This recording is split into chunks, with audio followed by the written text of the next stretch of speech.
আসসালামু আলাইকুম, মনি ভিলেজ কুকিংয়ে সবাইকে স্বাগত। আজ আমি বানিয়ে নেব রমজান স্পেশাল টক দই। তো চলো দেখতে থাকুন আমি কিভাবে টক দইটা বানিয়ে নিচ্ছি। আমি এখানে নিয়ে নিয়েছি 2 লিটার দুধ। দুধটা আমি জাল দেওয়ার জন্য একটা পাত্রের মধ্যে ঢেলে নিলাম। তো বন্ধুরা, রমজান মাসে কম বেশি সকলেরই ঘরে লেগে থাকে টক দই। তো দেখতেই থাকুন বাড়িতে টক দইটা আমি কিভাবে বানিয়ে নেব। তো বন্ধুরা, টক দই খুব সহজ একটা রেসিপি, আপনারাও চাইলে খুব সহজেই বাড়িতে বানিয়ে নিতে পারবেন। আমি কিভাবে বানাচ্ছি আমারটাকে একবার ফলো করুন। তো আপনারাও চাইলে বাড়িতে খুব সহজেই বানিয়ে নিতে পারবেন। তো আমার দুধটার মধ্যে ফুট এসে গেছে, আমি খুব সুন্দর করে নাড়াচাড়া করে নিচ্ছি। তো দুধটা যখনই ফুটে আসবে তার আগে থেকে নাড়াচাড়া করে নিতে হবে, দুধটাই কোনো রকম সরবসানো যাবে না। তো বন্ধুরা, ভিডিওটি দেখতে দেখতে যদি আমার ভিডিওটি ভালো লেগে থাকে অবশ্যই একটা লাইক করে দিবেন। আমি প্রথম থেকে শেষ অবধি অনবরত নাড়াচাড়া করে নিয়েছি। নিচে লাগানোও যাবে না, প্লাস উপরে সর বসানোও যাবে না, তার জন্য আমাকে অনবরত নাড়াচাড়া করে নিতে হবে। আমি 8 থেকে 10 মিনিটের মতন দুধটা জাল দিয়ে নিয়েছি। এরপর আমি গ্যাসটা অফ করে দিলাম। তো গ্যাসটা অফ করে নেওয়ার পর আমি সুন্দর করে দুধটাকে নাড়াচাড়া করতে থাকবো। দুধটাও আমার ঠান্ডা হয়ে যাবে আর সরও আমার বসবে না। এইদিকে দুধটাও আমার ঠান্ডা হোক। আমি হাফ বাটি টক দই নিয়ে নিয়েছি।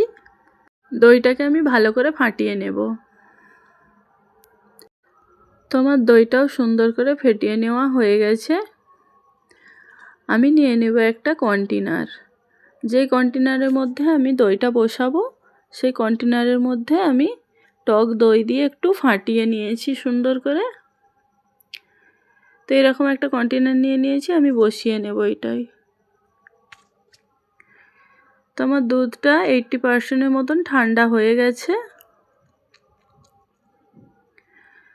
তো আমাকে আরও কিছুক্ষণ নাড়াচাড়া করে নিতে হবে, প্রায় আমাকে 90% ঠান্ডা করে নিতে হবে। তো বন্ধুরা, দুধটা এবারে আমার 90% মতন ঠান্ডা হয়ে গেছে। আমি একটু হাত দিয়ে চেক করে নিচ্ছি যে আমি হাত দিচ্ছি এতটাই ঠান্ডা হয়েছে যে আমি সইতে পারছি। তো এরপর আমি ফেটিয়ে রাখা টক দইটি আমি দিয়ে দিলাম, দিয়ে আমি সুন্দর করে ফাটিয়ে নিচ্ছি দুধটার সঙ্গে টক দইটা যাতে মিশে যায়। এরপর আমি এই কন্টেনারের মধ্যে ঢেলে নিচ্ছি। আমার ঢেলে নেওয়া হয়ে গেছে, আমি কন্টেনারটা বন্ধ করে দিলাম। প্রথমে আমাকে কাজটা করতে হবে, আমাকে 8 থেকে 9 ঘন্টা গরম জায়গায় রেখে দিতে হবে। 8 থেকে 9 ঘন্টা আমি গরম জায়গায় রেখেছিলাম আর 2 ঘন্টা আমি নর্মাল ফ্রিজের মধ্যে রেখে দিয়েছিলাম। তো দইটা আমার সুন্দরভাবে সেট হয়ে গেছে, কোনো রকম জল নেই আমার দইয়ের মধ্যে। এই দইটা আমি ইফতারিতে কাজে লাগানোর জন্য বসিয়েছি। তো আমি বানিয়ে নিচ্ছি টক দইয়ের শরবত। তো দইটা আমি মিক্সিং জারে দিয়ে দিলাম, স্বাদ মতন চিনি দিয়ে দিলাম, একটা গোটা জলজিরা ছিঁড়ে দিয়ে দিলাম।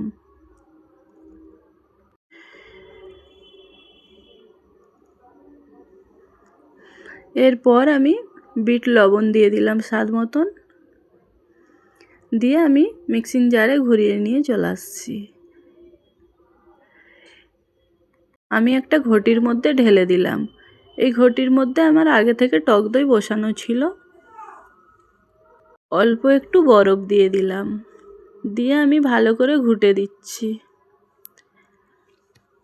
তো আমার তৈরি হয়ে গেল রমজান স্পেশাল টক দইয়ের শরবত।